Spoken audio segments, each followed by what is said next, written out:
Vacate the room, my father said, not whispering, not asking. The same evening, my brother showed up with 2 suitcases and a pregnant wife I'd met exactly once. Tiffany stood behind Marcus, scanning my bedroom. The room I'd painted myself, the shelves I'd mounted with my own drill, every square foot paid for with my own money, and added, "It would be better if you left the house altogether." My father nodded. My mother looked at the floor. Nobody said another word. I left. I packed everything I owned into 3 cardboard boxes and walked out of a house that had my name, and only my name, on the deed. But what my family didn't know, what they'd discover just a few days later, made Tiffany call me at 11 o'clock at night, voice shaking. "It's not true. Tell me it's not true." Before I go on, please take a moment to like and subscribe. But only if you genuinely connect with this story. Let me know in the comments where you're watching from and what time it is there. My name is Sabrina Brennan. I'm 29 years old and I'm a licensed civil engineer in Massachusetts. Now let me take you back 4 years. To the day I signed the papers on a house I thought would keep my family together. I remember the pen. It was a cheap blue ballpoint, the kind you grab from a cup on a receptionist's desk, and I used it to sign the most expensive document of my life. March 14th, 4 years ago, in a title company office on State Street in Springfield. The notary stamped the deed of trust, slid it across the table, and said, "Congratulations, Ms. Brennan, it's all yours." All mine. My name, Sabrina Brennan, was the only name on that deed. No co-signer, no co-owner. Just me, a 25-year-old with a freshly minted PE license, a starting salary of $72,000, and an FHA loan for $234,000.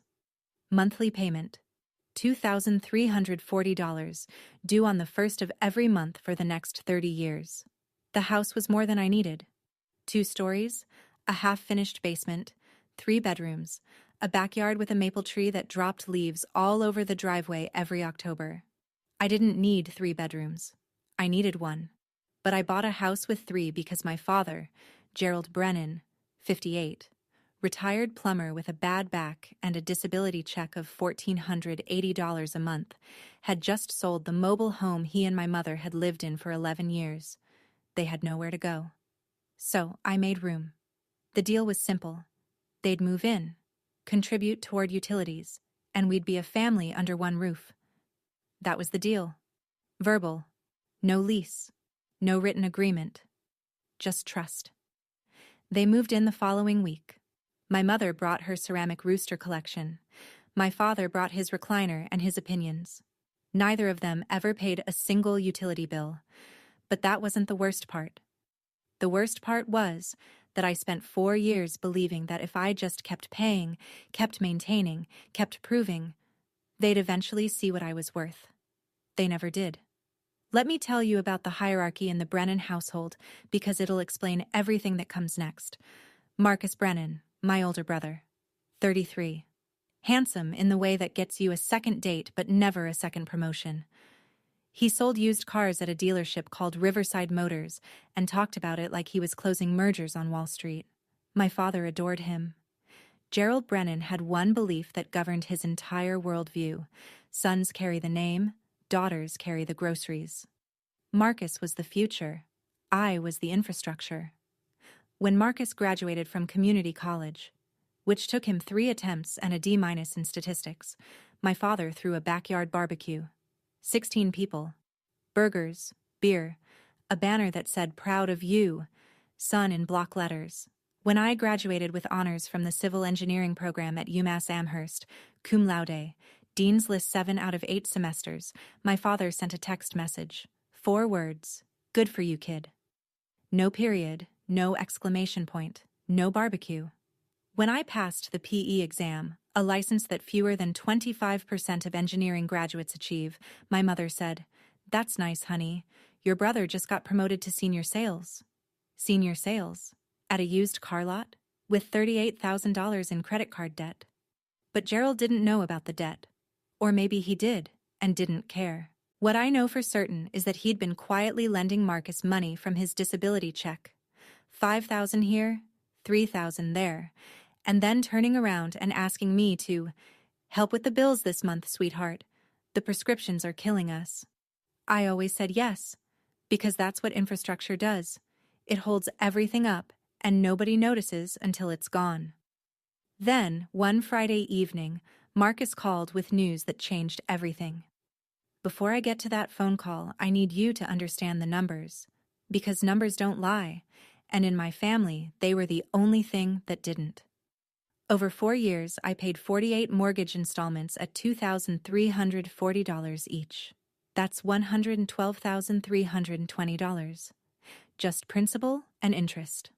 On top of that, I covered the electric bill, which averaged $380 a month in Massachusetts, where winters are serious.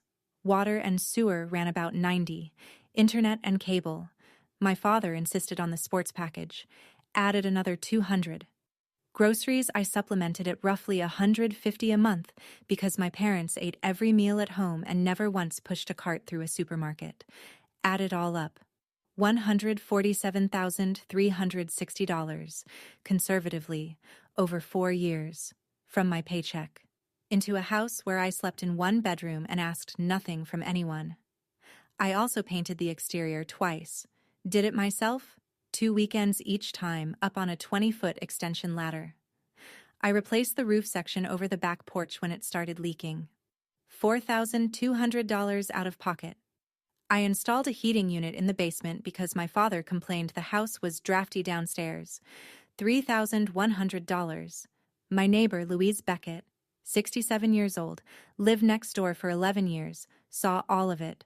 Every ladder session, every bag of mulch. Every Saturday morning, I was out there with a snow shovel at 6 a.m. while my parents slept. Louise stopped me once, leaning over the fence. "Honey, where's your family when you're up on that ladder?" I smiled and said, "They're inside. That's kind of the point, so they can be comfortable inside." Louise gave me a look I didn't understand then. I understand it now. It was pity. Then Marcus called. "Sabrina, I'm coming home, and I'm not coming alone."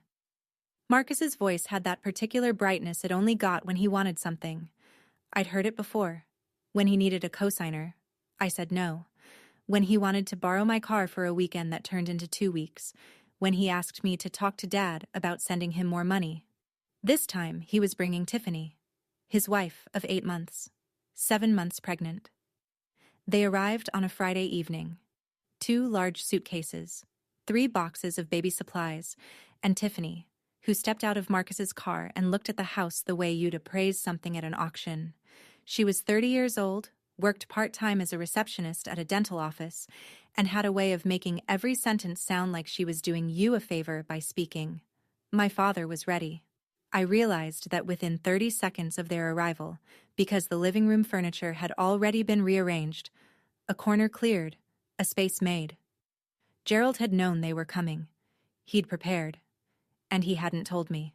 But Tiffany took one look at the living room and shook her head. "This won't work. We need a real bedroom. I'm 7 months along." Gerald turned to me. Not asked. Turned. The way you'd turn to a piece of furniture that needed repositioning. "Vacate the room." "That's my room, Dad. I've been in that room for 4 years. And Marcus needs it now. He has a family. I am family. You know what I mean." Tiffany added her line, the one I already told you about. And then my mother appeared in the hallway holding 3 flattened cardboard boxes. The same brand, the same size. The ones I'd used to move in 4 years ago. She'd kept them. 4 years she'd kept those boxes in the garage, as if she'd always known this day was coming. I told myself it was temporary. 1 week, maybe 2, until we figured things out. That's what Gerald said. Just temporary, Sabrina. Just until things settle. So I moved downstairs. To the basement. The one I'd spent $3,100 heating.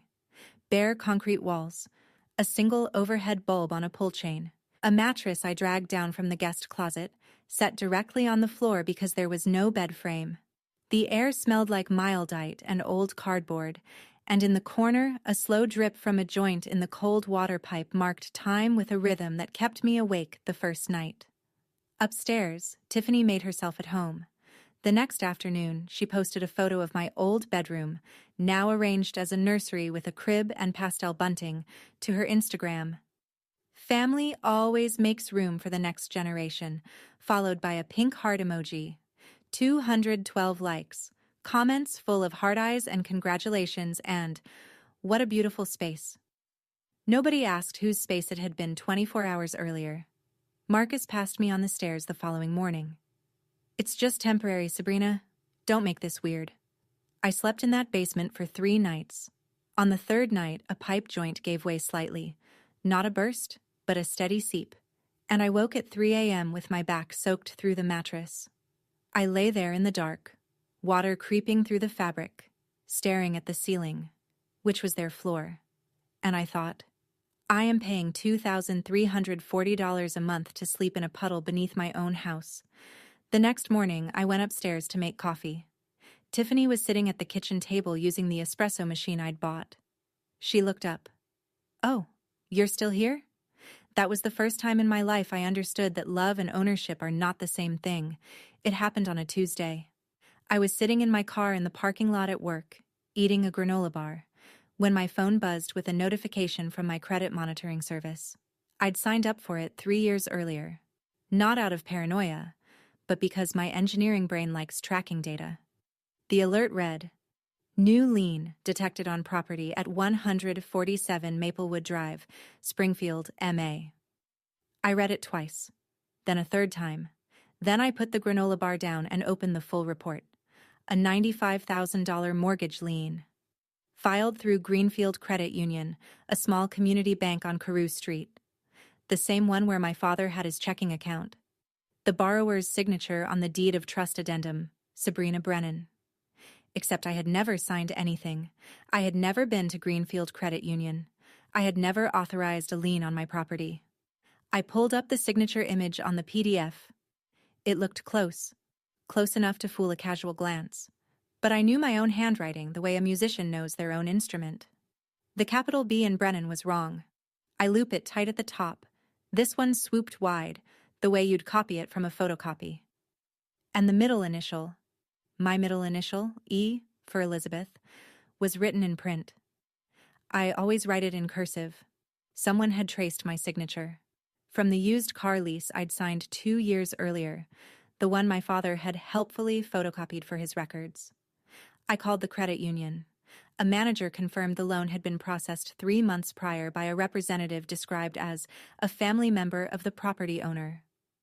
The witness on the application was listed as Donna Brennan, my mother. $95,000. My name. My house. Without my knowledge. Without my consent. I sat in that parking lot with both hands on the steering wheel, shaking. Not from fear. From rage. If this lien hit my credit report officially within the next 30 days, my score of 761, built over nearly a decade of discipline, would collapse. And with it, everything I'd worked for. The clock started ticking. There's a Dunkin' on Boston Road that stays open 24 hours. I sat there until 1 in the morning with a medium black coffee and a paper napkin I'd flattened on the table. I drew a line down the middle. Left side. What I lose if I fight. Right side. What I lose if I don't. The left side was short but heavy. My relationship with my parents, whatever was left of it, the possibility of being cut off by the extended family, Aunt Patrice's Christmas cards, Uncle Ray's handshake at Thanksgiving, and Tiffany was 7 months pregnant, which meant any move I made would be framed as an attack on an expectant mother. I could already hear the narrative Gerald would build. The right side was longer. $95,000 in fraudulent debt attached to my name. A credit score in freefall. The potential loss of my ability to refinance, to borrow, to function financially as an independent adult. And the certainty, the absolute mathematical certainty, that if I did nothing, they would do it again. Because people who steal from you once and face no consequences don't stop. They just get bolder. I looked at both columns. Then I crumpled the napkin and threw it away. The decision had already been made the moment I saw that forged signature. I just needed the napkin to confirm it. The next morning, I called Rita Calloway. She was a real estate attorney in Springfield, 17 years of practice, specializing in property disputes. A colleague's mother knew her. I told Rita everything. She listened without interrupting for 6 minutes straight. Then she said, "Sabrina, what your father did is forgery. What your mother did is aiding and abetting. What Marcus did is fraud. I need you to not say a single word to anyone in your family until we have everything documented." For the first time in 4 years, I wasn't paying bills to keep a family together. I was paying a lawyer to keep myself intact. Rita worked fast. Within 48 hours, she had filed a formal request under my rights as the property owner for every document related to the lien. Greenfield Credit Union was obligated to comply, and they did. Reluctantly, but they did. The packet arrived at Rita's office on a Thursday afternoon. I drove there straight from work, and we spread the pages across her conference table like evidence in a crime scene. Because that's what it was. The forged deed of trust addendum. My signature, or the version of it someone had traced from that car lease, at the bottom of page 4. My mother's name as witness on page 5, in her unmistakable handwriting, Donna Brennan, written with the same green ink pen she'd used for 20 years. Then the transaction records. Rita had highlighted them in yellow. $38,000 transferred directly to a credit card account registered to Marcus G. Brennan. His entire outstanding balance, wiped clean in one wire. $22,000 to Riverside Motors. A down payment on a vehicle. $15,000 withdrawn in cash by Donna Brennan over 3 separate visits. And $20,000 sitting untouched in Gerald Brennan's personal savings account, a slush fund, a retirement cushion built on my name. $95,000, parceled out like Christmas gifts, while I slept on a wet mattress in the basement. Rita looked at me over the top of her reading glasses. They thought they were clever. But clever people don't forge documents on a property they don't own with a credit union that keeps digital records of everything. She also told me something I hadn't considered. The loan officer who'd processed the application, a man named Derek Gaines, had bypassed the standard identity verification protocol. No in-person confirmation, no video call. Just Gerald's word and a photocopied signature. "We have more than enough," Rita said. "Now, when do you want to move?" Day 12. That's how long it took from the moment I discovered the forged lien to the moment I walked out of 147 Maplewood Drive with 3 cardboard boxes, a duffel bag, and a plan. I'd signed a lease 3 days earlier on a studio apartment 8 minutes away, 900 square feet, clean, quiet, $1,100 a month. I signed it with the same pen I used for mortgage payments, and for the first time, the money felt like it was going somewhere that belonged to me. The packing took less than 2 hours. 4 years in that house, and my entire life fit into 3 boxes and a bag. Clothes, laptop, my PE license in its frame, the small toolbox I'd used to fix everything from the kitchen faucet to the porch railing, a photo of my grandmother Helen that I kept on my nightstand. Before I left, I placed a white envelope on the kitchen table. Inside, a photocopy of the deed of trust, my name highlighted, and a single handwritten note on plain paper. "This house is mine. The mortgage is mine. Everything else is about to change." I drove away at 6:15 in the evening. The maple tree in the front yard was beginning to turn, the first edges of orange creeping into the green. I didn't look back. Gerald found the envelope at 7. Donna told me later what happened. He opened it, read the deed copy, read the note, and tore the paper in half. Then he said, "She's bluffing." He didn't know that the deed copy was just a copy. The original was locked in a safe deposit box at my bank, along with every piece of documentation Rita had certified. He tore up a photocopy and thought he'd won. I let him think that. He had 18 days left. The first week after I left, the Brennan family settled into my house like they'd inherited it. Tiffany posted an Instagram story from the living room. Finally, a house that feels like home. 187 views. She'd rearranged the furniture, hung a wreath on the front door, and placed a welcome mat over the threshold I'd paid for. Marcus mowed the lawn for what I'm fairly confident was the first time in his life and posted a selfie with the caption, "Dad duty starts early." Gerald controlled the narrative the way he controlled everything, decisively and without evidence. He called Uncle Ray. He called Aunt Patrice. He called his own mother, Helen. His version of events, as I later pieced together from multiple sources, went like this. Sabrina moved out. She wanted her own space, very independent girl. No mention of the basement, no mention of the eviction from my bedroom, no mention of the forged mortgage. Just a proud father whose capable daughter had decided to spread her wings. My mother called me once that week, not to ask how I was, not to say she missed me.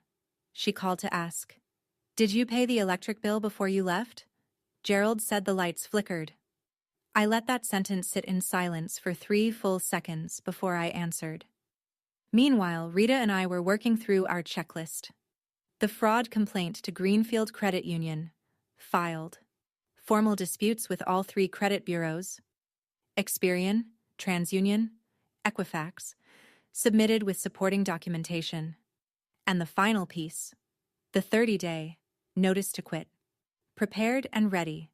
Addressed to Gerald Brennan, Donna Brennan, Marcus Brennan, and Tiffany Brennan. Under Massachusetts law, occupants without a lease are entitled to 30 days written notice before eviction proceedings can begin.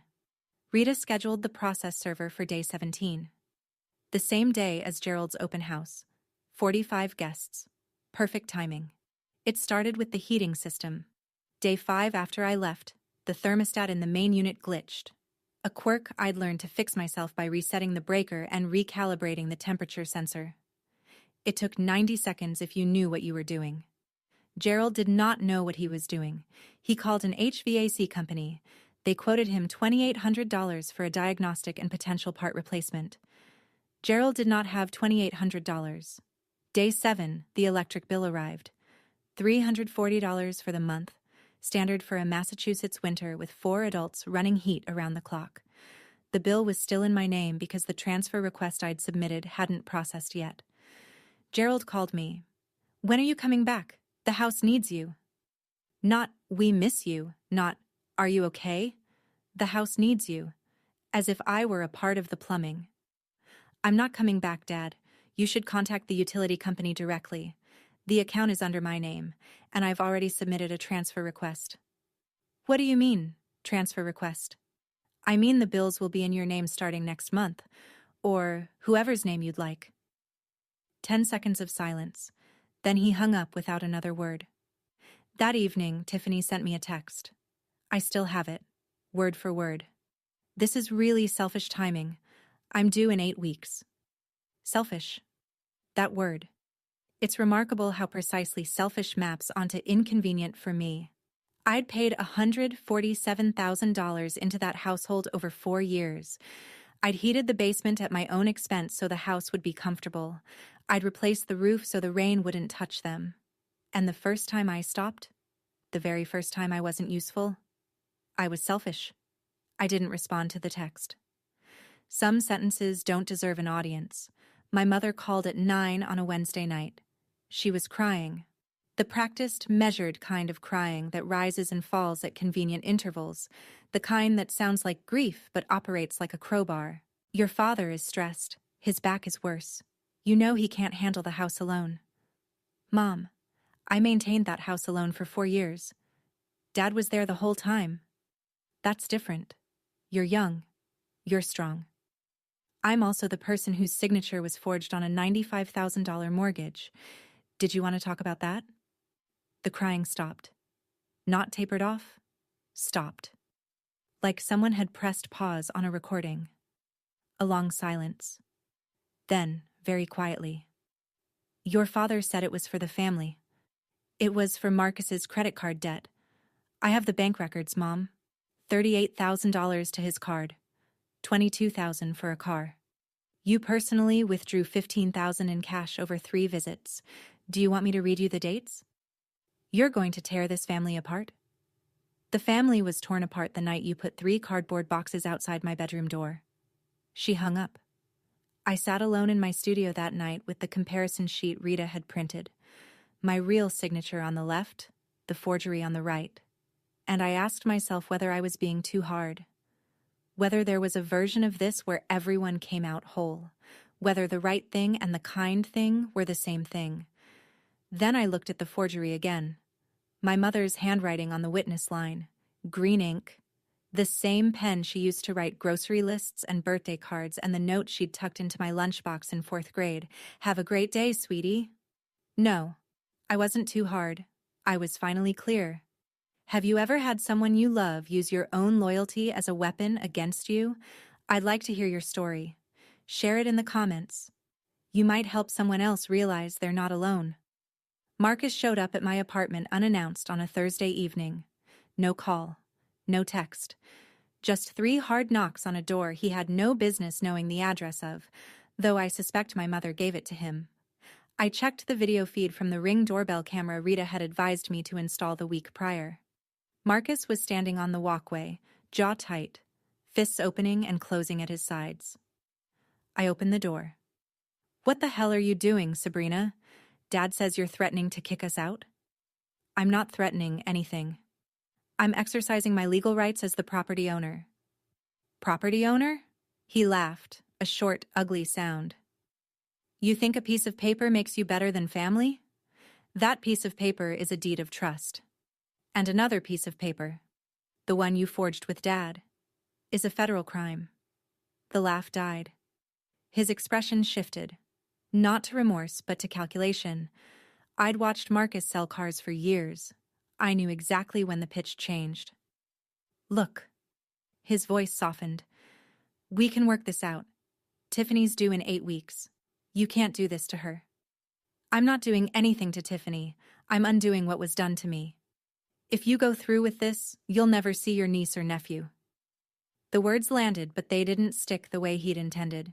He was using a child, an unborn child, as a bargaining chip. The same way Gerald used family as a justification for theft. That's your choice, Marcus, not mine. He left. Slammed the door hard enough to rattle the frame. The Ring camera captured everything. His face, his voice, his threat, the timestamp, 7:42 p.m. Rita would have the footage by morning. Some people build walls with bricks. I was building mine with evidence. Gerald Brennan might not have been good with money, but he was masterful with a telephone. Within 48 hours of Marcus's visit, my father had called every branch of the family tree. Uncle Ray in Chicopee, Aunt Patrice in Holyoke. My grandmother Helen, 82 years old, in her assisted living apartment in Northampton. Cousins I hadn't spoken to since Thanksgiving 3 years ago. He called them all, and he told them all the same story. Sabrina abandoned her family. Sabrina is threatening to put her pregnant sister-in-law on the street. Sabrina has changed. The messages started arriving like a coordinated strike. Uncle Ray. Think about what you're doing, kiddo. A cousin I barely knew. Family first, Sabrina. Always. Aunt Patrice called directly, voice cold. Your grandmother is crying. I hope you're happy. I tried explaining to Patrice about the forged mortgage, the $95,000, the bank records, the signature that wasn't mine. I don't believe that, she said. Gerald would never. That sentence, Gerald would never, was the foundation of my father's entire strategy. He'd spent 58 years building a reputation as the dependable patriarch, the man who showed up at barbecues with a case of beer and a firm handshake, the man who called his mother every Sunday. He'd invested decades in that image, and now he was cashing it in to bury me. And it was working. In the court of family opinion, I was guilty without trial. I called Rita, told her everything. She listened, then said something that landed like an anchor. Don't fight the narrative, let the documents speak. And they will. At the right time. When? She glanced at the calendar on her desk. The open house. When all of them are there. 45 people. Perfect audience. I swallowed. That's in 5 days. Then we have 5 days to get ready. On day 14, the letter arrived at Rita's office on Greenfield Credit Union letterhead. She called me at work. You're going to want to come in. I drove to her office during my lunch break. She'd already set the letter on her desk, turned so I could read it. The key paragraph was the third one, and I'll remember the language for the rest of my life. Following an internal compliance review, the signature on the deed of trust addendum dated, redacted, does not match the authenticated signature on file for the property owner, Sabrina E. Brennan. The associated loan has been suspended pending further investigation. Suspended. Not resolved. Not yet. But suspended. The lien would not be reported to the credit bureaus. My 761 score was safe. For now. Rita continued. The loan officer who'd processed the application, Derek Gaines, had been placed on administrative leave effective immediately. The bank's compliance team had flagged multiple procedural violations. Most critically, the absence of in-person identity verification. Gaines had later admitted in an internal interview that Gerald Brennan was a regular customer who'd bought him beers a couple of times and had told him the property owner was out of town but fully aware of the transaction. Beers. My father had traded beers for my financial identity. The lien will be removed from your property record within 30 days, Rita said. But more importantly, the bank now has an institutional interest in cooperating with us. They processed a fraudulent loan on an employee's negligence. They don't want a lawsuit. For the first time in 2 weeks, I felt something loosen behind my sternum. A pressure I hadn't realized was there because it had been there for so long. But there was still the house. Still 4 people living in my property who believed they'd won. The process server, I said. Day 17, we're still on? Rita nodded. We're still on. The process server's name was Carl. I never got his last name. He was in his 40s, built like someone who'd played football in college and never entirely stopped, and he had the blank, professional calm of a man who hands people bad news for a living. Day 15, 2 p.m., a clear Wednesday afternoon. Carl walked up the front path of 147 Maplewood Drive, past Tiffany's new welcome mat, and knocked 3 times. Gerald opened the door. Carl handed him the notice to quit, a formal 30-day eviction notice issued by the property owner, me, pursuant to Massachusetts General Laws, Chapter 186, Section 12. The document named all 4 occupants, Gerald Brennan, Donna Brennan, Marcus Brennan, and Tiffany Brennan. It stated, in plain legal English, that they had 30 days to vacate the property or face formal eviction proceedings through Springfield Housing Court. According to the process server's affidavit, which I received that evening, Gerald read the first page, looked up, read it again, and said nothing. The notation. Recipient appeared visibly shaken. Document served successfully at 2:07 p.m. Gerald called me 11 minutes later. For the first time in my life, his voice was not commanding. It was cracked. You're evicting us? Your own parents? You forged my name on a $95,000 loan, Dad. The bank confirmed it. You have 30 days. I did it for the family. You did it for Marcus's credit card debt. I have the transaction records, every dollar, every deposit, every cash withdrawal Mom made. You ungrateful. He didn't finish the sentence. He hung up. Marcus called 4 minutes after that, already shouting, You're insane. Tiffany is due in 6 weeks. Where are we supposed to go? That's not my problem to solve anymore, Marcus. 2 days remained until Gerald's open house. 45 invitations sent, catering ordered, rental chairs arranged in the backyard. He didn't cancel.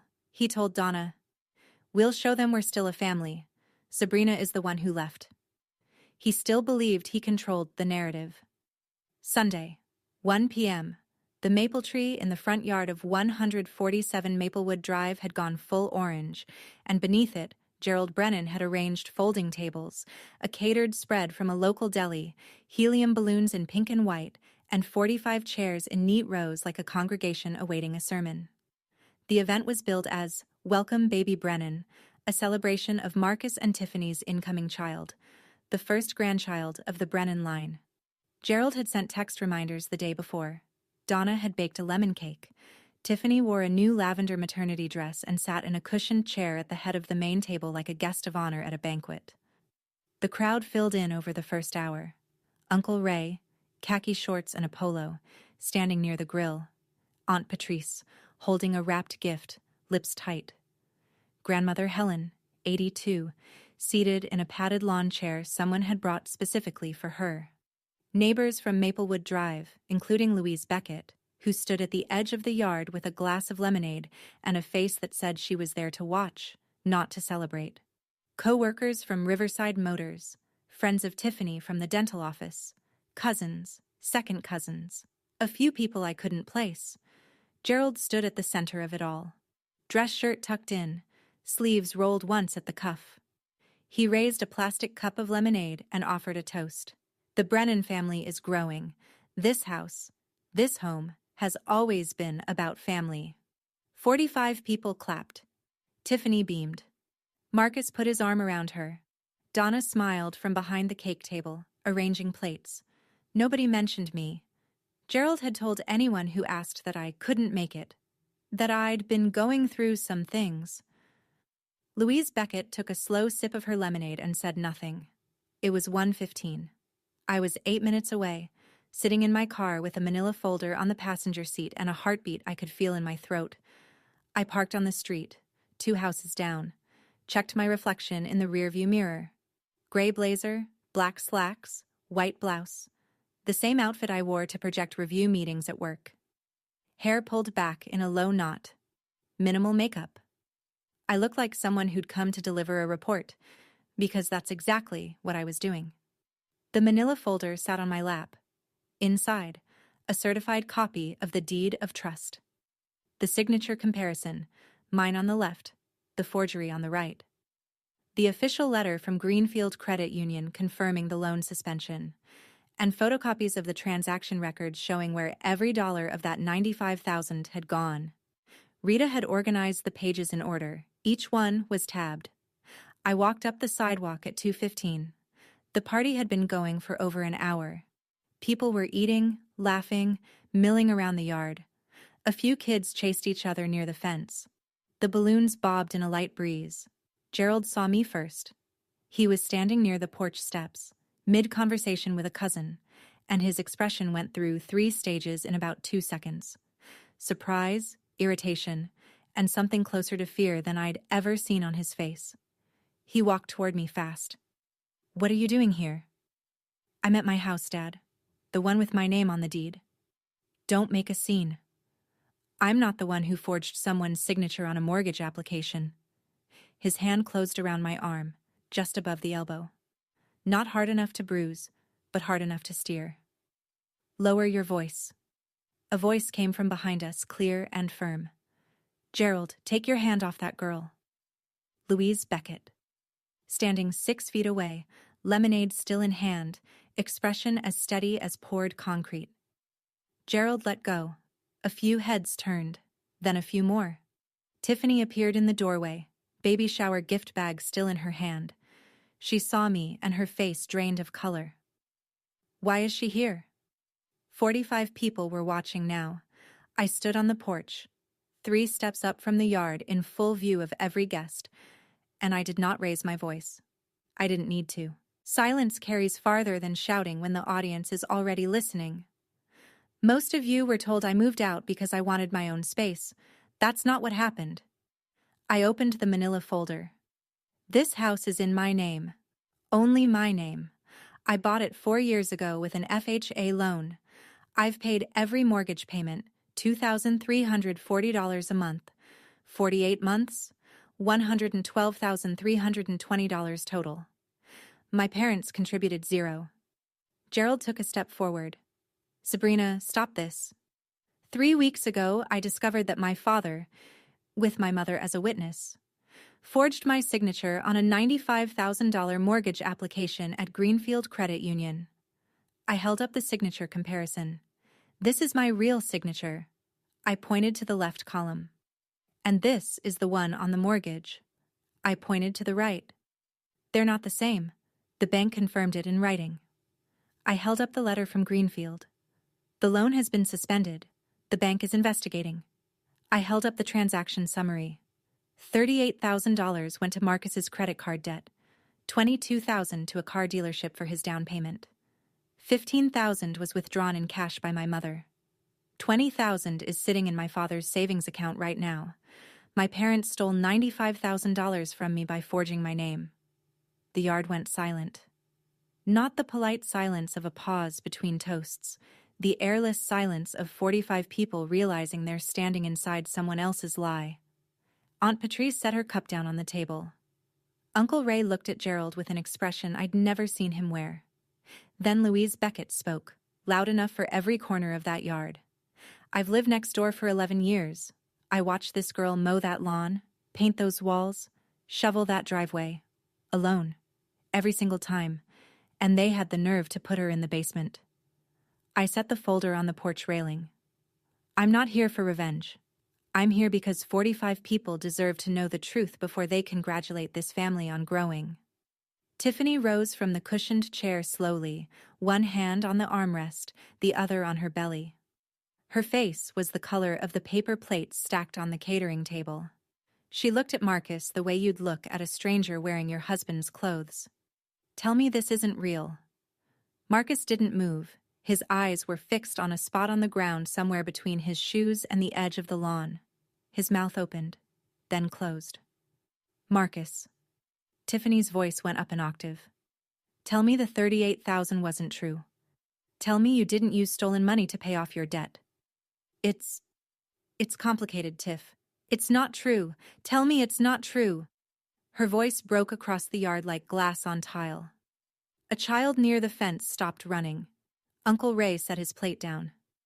Grandmother Helen, seated in her padded lawn chair, gripped both armrests and stared at her son with the kind of stillness that precedes a verdict. Gerald tried. He stepped forward, arms out, the patriarch reassembling his stage. Everyone, this is a family matter. Uncle Ray cut him off. A family matter? You forged your daughter's name, Gerald. That's not a family matter. That's a crime. Aunt Patrice, the same woman who'd told me my grandmother was crying because of me, picked up the wrapped baby gift she'd brought, set it back in her bag, and stepped away from the table without a word. Then Helen spoke. Her voice was thin from age, but harder than anything I'd heard that afternoon. Gerald, I didn't raise you to be a thief. Mom, sit down and be quiet. Gerald sat, on a folding chair, in the middle of his own party, in front of 45 people. He sat down and said nothing. Tiffany walked inside. The screen door slammed behind her. One by one, guests began collecting their things. Nobody took leftover cake. Nobody said congratulations. The open house was over. The house was mine. An hour later, the yard looked like the aftermath of something canceled mid-sentence. Folding tables still up, paper plates caught in the grass, pink and white balloons tethered to the mailbox, bobbing in a wind that no longer had a party beneath it. I sat in my car at the curb, engine off, hands on my knees. I'd expected to feel something sharp, triumph, relief, the clean snap of justice delivered. Instead, I felt hollow, like I'd just pulled a tooth that had been rotting for years. Necessary, correct, and nothing about it felt good. Through the front window, I could see Gerald sitting in the living room, just sitting. Donna was in the kitchen. I could see her shadow moving behind the curtain, wiping the counter, the way she always did when she didn't know what else to do. Upstairs, behind the closed door of the nursery that used to be my bedroom, Tiffany had locked Marcus out. I could hear it even from the curb. Her voice, muffled but unmistakable. You told me you got a bonus? A bonus, Marcus. You lied to my face for 3 months. I was going to tell you. When? After the baby was born? After we moved into a house that isn't even ours? A car pulled up behind mine. Uncle Ray. He got out, walked to my window, and stood there for a moment before he spoke. I owe you an apology. I believed your father. I shouldn't have. Thank you, Uncle Ray. That means a lot. He nodded once, got back in his car, and drove away. Aunt Patrice left without stopping. But 48 hours later, she'd send a text, 2 paragraphs long, an apology she clearly rewrote several times. I started my car and pulled away from Maplewood Drive. In the rearview mirror, the balloon still floated above the mailbox, pink and white against a gray sky, celebrating something that no longer existed. Tiffany called that night at 9:30. Her voice was different from what I expected. Not angry, not crying, just flat. The voice of someone who has run out of feelings and is now running on information. I need to know everything, every dollar, every lie. I hesitated. This was the same woman who'd told me to leave my own house, who'd posted my bedroom on Instagram as a trophy, who'd called me selfish for not paying the electric bill on a property she was occupying for free. But she was also 7 months pregnant and had just discovered that her husband had funded their life with stolen money. Whatever she was before, right now she was someone who deserved the truth. I sent her the transaction records. All of them. 15 minutes of silence. Then her name appeared on my phone again. The $22,000 for the car. He told me that was a dealer discount. He said he earned it.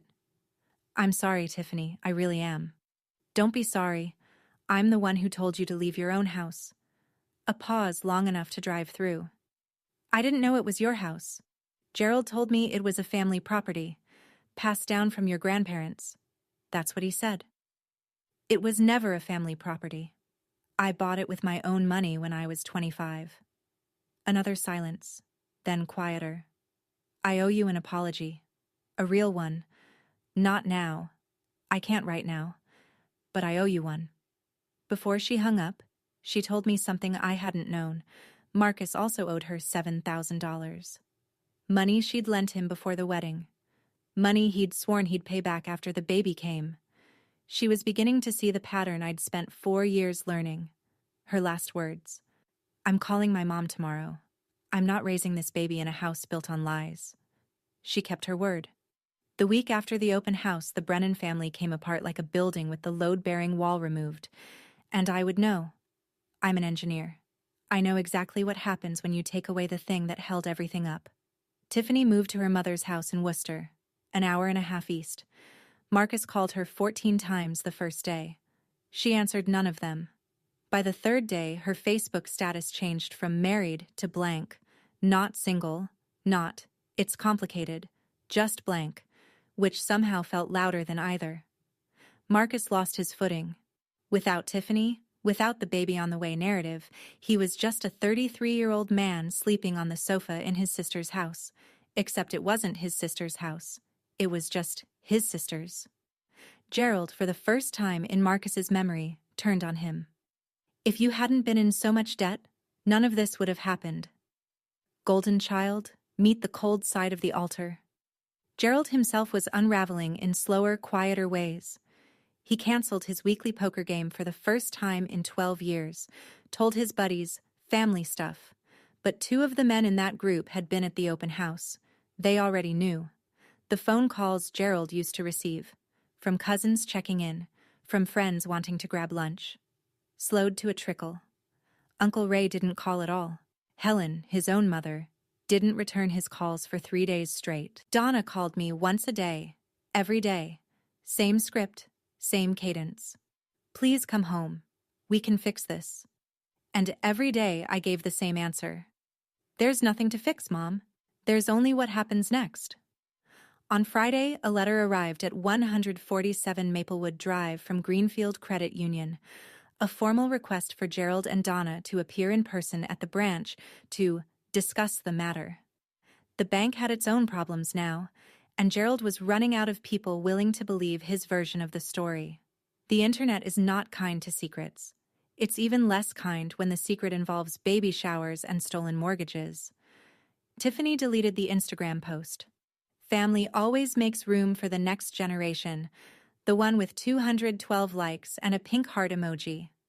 She deleted it, but screenshots live forever, and within a day, a friend of hers from the dental office posted a cryptic status on Facebook. Imagine finding out the house you thought was a gift was actually stolen property. Some families. Red flag emoji. 89 comments. 340 reactions. Tiffany wasn't named.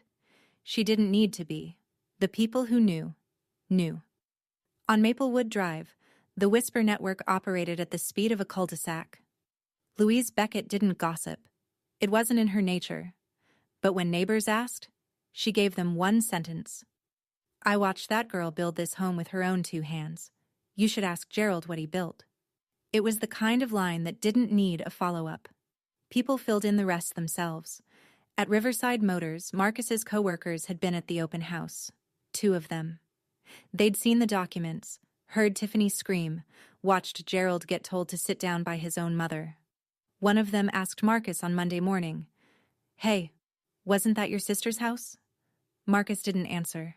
He requested 3 days of personal leave. His manager approved it without questions. Some silences are louder than explanations. Aunt Patrice sent me a text on the second Tuesday. It was longer than I expected and more honest than I deserved from someone who'd told me my grandmother was crying because of me. Sabrina, I am sorry. I should have listened to you before I judged you. I always wondered how Marcus afforded that new car. Now I know. I hope you can forgive me in time. I didn't reply right away, but I saved the message. Some apologies need to sit before you know what they weigh. Day 30. The eviction notice expired on a Tuesday morning. No extensions, no negotiations, no last-minute phone calls that changed anything. Rita sent a final formal letter to the house. If all occupants had not vacated by end of day, we would file for a court-ordered eviction through Springfield Housing Court. The letter was addressed to Gerald. It arrived by certified mail. He signed for it. That signature, at least, was his own. Gerald called me that afternoon. His voice was different. Not angry, not commanding, not even the cracked version from weeks ago. It was flat, depleted. The voice of a man who has run out of people to blame and hasn't yet learned how to look in a mirror. Where are we supposed to go, Sabrina? I've already looked into this for you. There are 2 apartments available on Elm Street. $1,200 and $1,400 a month. Your disability check covers rent. Mom can apply for part-time work. That's your starting point. Silence. I'm not throwing you out with nothing, Dad. I'm telling you that you can't live in a house you stole from me. There's a difference. I didn't steal. Yes, you did. More silence. Then, okay. That was it. One word. The smallest, heaviest word he'd ever spoken to me. Donna started packing the next morning. Gerald sat in his recliner and watched. Marcus, who'd already moved in with a friend 2 weeks earlier, came by to collect the last of his things. He carried 2 boxes to his car without making eye contact with anyone. Day 33. Gerald and Donna moved into the $1,200 apartment on Elm Street. 1 bedroom, street level, a fraction of the space they'd occupied for free in my house. Gerald didn't say a word as he turned the key in the lock for the last time. Donna lingered at the front door, looked back at the house, then looked at me standing by my car. She nodded, small, slow, and walked to the passenger side of Gerald's truck. I handed my father 2 apartment listings because I couldn't hand him nothing. Even after everything, I couldn't be what he was to me. The legal aftermath was quieter than the personal one, but no less final. Greenfield Credit Union completed its internal investigation 6 weeks after the open house. The result? The $95,000 loan was voided in its entirety. The lien on 147 Maplewood Drive was removed from all property records. The fraudulent entry on my credit file was expunged through formal disputes with Experian, TransUnion, and Equifax. My score, which had never actually dropped, thanks to Rita's preemptive action, climbed from 761 to 774 once the lien removal was reflected. Derek Gaines, the loan officer who'd processed the application on Gerald's word and a few beers, was terminated. The bank sent me a formal apology letter and offered a $5,000 goodwill compensation. I declined the money. Instead, I asked for a written commitment that Greenfield would implement mandatory in-person identity verification for all future mortgage applications. They agreed. Rita had the commitment notarized.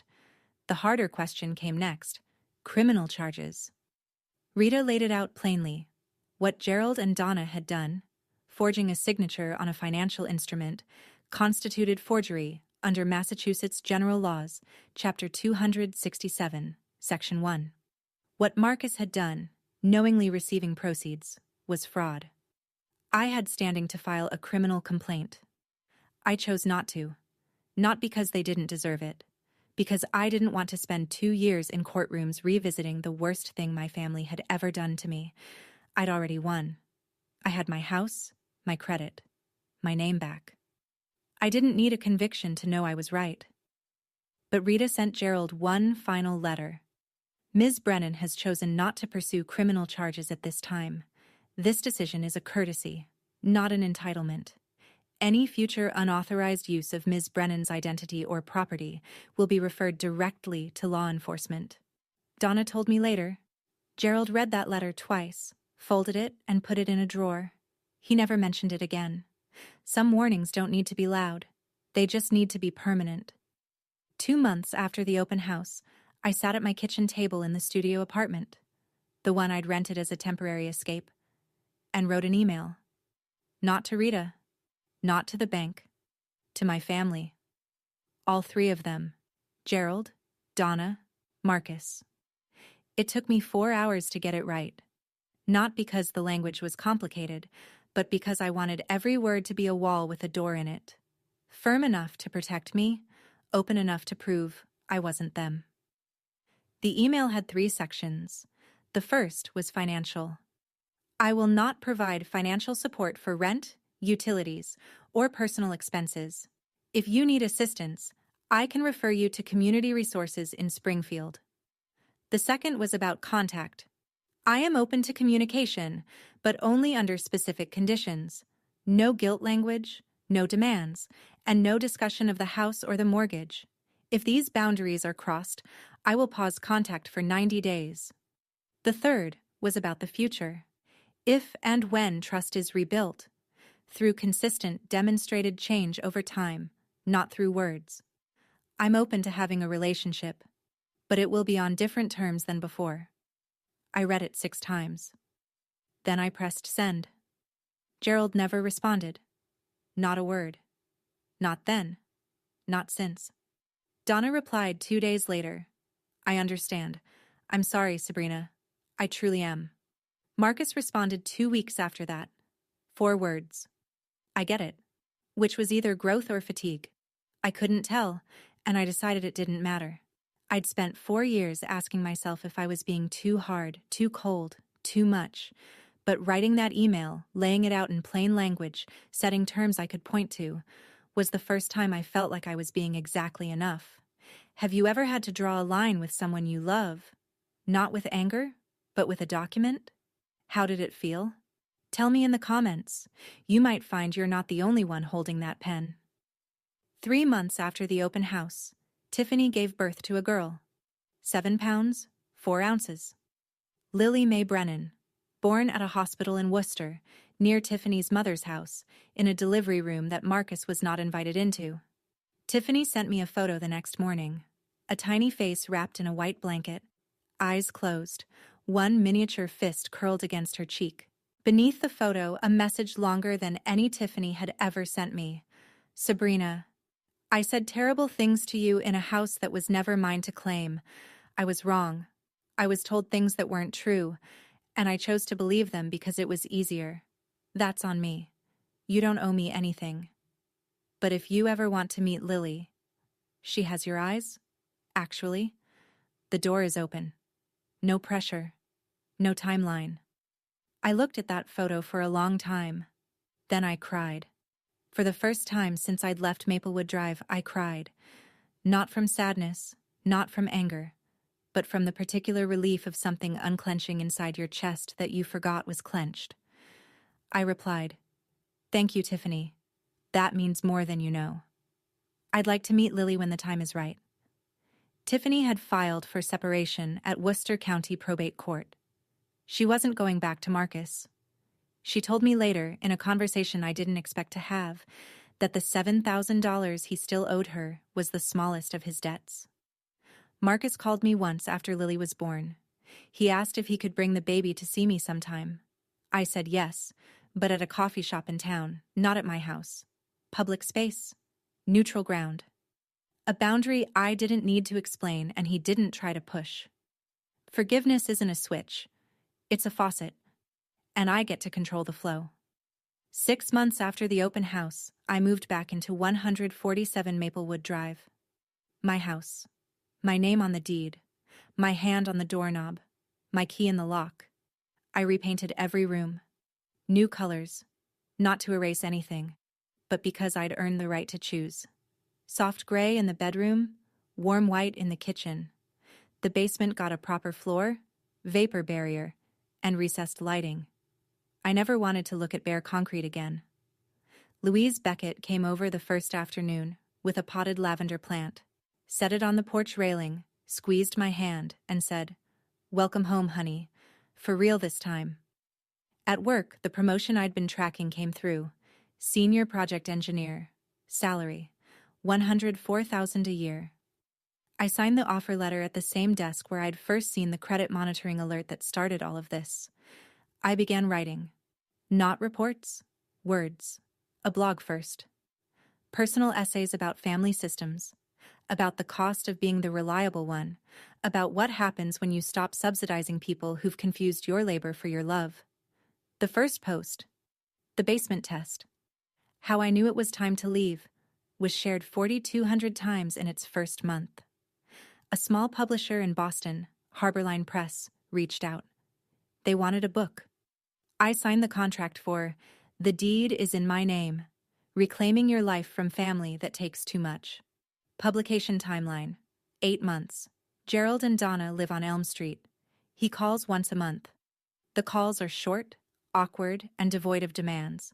That, in itself, is progress. Marcus works at a dealership in Chicopee and sees Lily every 2 weeks. He's quieter now. Whether that's growth or exhaustion, I'm not sure. I've stopped needing to know. I met Lily at a coffee shop on a Tuesday afternoon. She was 3 months old, asleep in her carrier. Marcus handed her to me, and I held her, warm, impossibly small, and thought, I didn't lose a family. I lost a version of family that was never real, and I built something better in its place. The house is quiet now, but it's a different kind of quiet. Not the silence of being ignored, but the peace of being in control. That's my story. I shared it not because I'm angry. I'm not. Not anymore. But because I know someone out there is lying in their own basement right now, paying for a house they're not allowed to live in, wondering if they're the problem. You're not the problem. You were never the problem. And the moment you decide to stop funding the lie, that's the moment your life actually starts. If this story reached you, hit like. Subscribe if you want to hear more. And if you know someone who needs to hear this tonight, share it. Sometimes the thing that saves us is knowing someone else walked out first. There's another part of this story I haven't told yet, about the conversation between Gerald and his mother Helen, the one that happened a week after the open house, the one Donna said changed something in him permanently. That story is in the video linked in the description. I'll see you there.